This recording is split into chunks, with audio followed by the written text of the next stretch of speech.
Hello, hello! Magandang buhay! Welcome to Starling Channel. Kumusta kayong lahat? At sa video ito ay, mag-unboxing tayo ng pang Noche Buena package. At ito nga ang isa sa mga pinakamalaking issue at pinag-uusapan sa social media, yung tungkol sa 500 pesos na Noche Buena. 5 members kami sa family at masasabi kong hindi talaga kasya yung 500 pesos para sa Noche Buena. At ito naman ang opinion ko dyan, dapat sineselebrate natin ng masaya, masagana ang Noche Buena dahil minsan lang yan sa isang taon.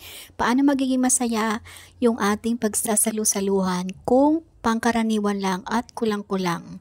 Walang extra special. Paano mo ma-enjoy yung Noche Buena kung nakikita mong malungkot ang iyong hapagkainan? Kaya nga karamihan sa ating lahat ay gumagawa talaga ng paraan para maging mas masaya at extra special ang mga salo-salo, lalo na pagdating sa pamilya.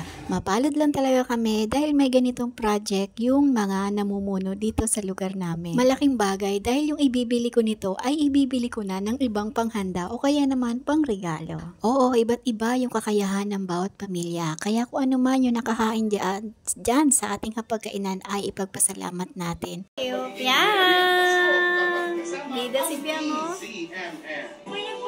Ang importante tayo sama-sama, walang sakit, malusog at laging masaya. Short video lang to guys at kukunin ko na rin yung pagkakataon na magpasalamat sa inyong lahat, sa lahat ng mga sumusuporta, sa lahat na nakasubscribe dito sa Starling Channel. Naway wag kayong magsawa guys sa pagsuporta sa ating mga videos. Kung may question or any suggestion about dito sa ating content ay feel free na mag-message lang or mag-comment lang kayo dyan sa baba.